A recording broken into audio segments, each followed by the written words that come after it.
आप सांसद संजय सिंह की गिरफ्तारी के बाद एक बार फिर विपक्ष केंद्र की मोदी सरकार पर हमलावर है।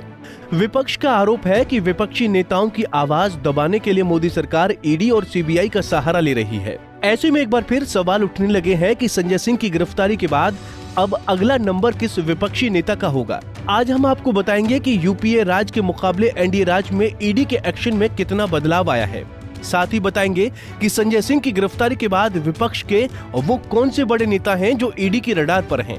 अगर बात यूपीए शासन और एनडीए शासन में हुई ईडी एक्शन की करें तो यूपीए राज के मुकाबले एनडीए राज में 27 गुना छापेमारी हुई, तो वहीं यूपीए राज के मुकाबले एनडीए राज में नेताओं पर 4 गुना ज्यादा मामले दर्ज हुए हैं।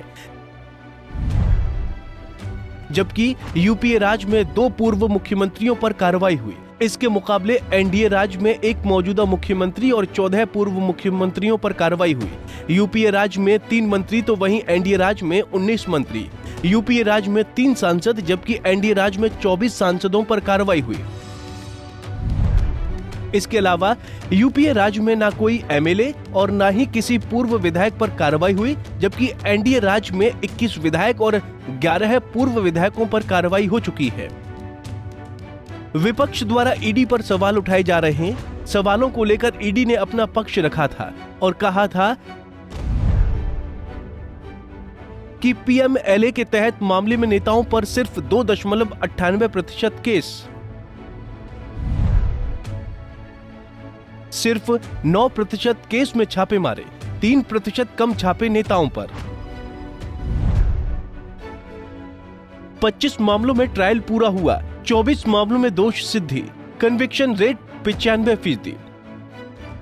ईडी के दावे से इतर संजय सिंह की गिरफ्तारी के बाद अब सवाल उठने लगा है कि अब ईडी विपक्ष के किस नेता पर कार्रवाई करेगी। विपक्ष के वो कौन से नेता हैं जो ईडी के रडार पर हैं। अगर ईडी रडार पर विपक्षी नेताओं की बात की जाए तो इनमें राहुल गांधी, सोनिया गांधी, मल्लिकार्जुन खड़गे शामिल हैं। इनके खिलाफ नेशनल हेराल्ड केस में पूछताछ हो चुकी है। वहीं अगला नाम यूपी के पूर्व सीएम अखिलेश यादव का है। अखिलेश यादव गोमती रिवर फ्रंट घोटाले में आरोपी हैं। सीबीआई और ईडी दोनों की जांच चल रही है, यानी अखिलेश यादव भी ईडी की रडार पर हैं। तो वहीं आरजेडी चीफ लालू यादव और पत्नी राबड़ी देवी, बेटा तेजस्वी यादव भी ईडी की रडार पर हैं। बिहार में लालू यादव, पत्नी राबड़ी देवी, बेटे तेजस्वी यादव तीनों के खिलाफ CBI land for job case में जांच कर रही है। अभी हाल ही में तीनों की दिल्ली की राउज एवेन्यू कोर्ट में पेशी हुई थी, जहां से उन्हें जमानत मिल गई थी। वहीं जम्मू कश्मीर के पूर्व मुख्यमंत्री फारूक अब्दुल्ला भी ईडी की रडार पर हैं।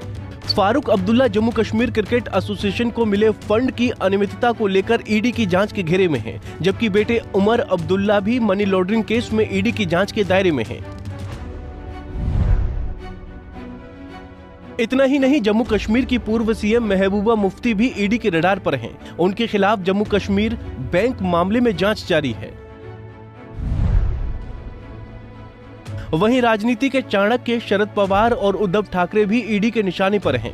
शरद पवार पर महाराष्ट्र सहकारी बैंक से जुड़े अनियमितताओं में मनी लॉन्ड्रिंग का केस है, जबकि उद्धव ठाकरे पर आय से अधिक संपत्ति का आरोप। दोनों नेता ईडी की जांच के दायरे में हैं। वहीं झारखंड के मुख्यमंत्री हेमंत सोरेन और ममता बनर्जी के भतीजे अभिषेक बनर्जी से ईडी कई बार पूछताछ कर चुकी है, जबकि जमीन घोटाले में हेमंत सोरेन से कई बार ईडी पूछताछ कर चुकी है। अभिषेक बनर्जी को 9 अक्टूबर को ईडी ने पूछताछ के लिए बुलाया है। उन पर स्कूल भर्ती घोटाले का आरोप है। बहरहाल ईडी लगातार एक्शन मोड में दिखाई दे रही है। एक के बाद एक विपक्ष के कई नेताओं को ईडी पूछताछ के लिए समन जारी कर चुकी है।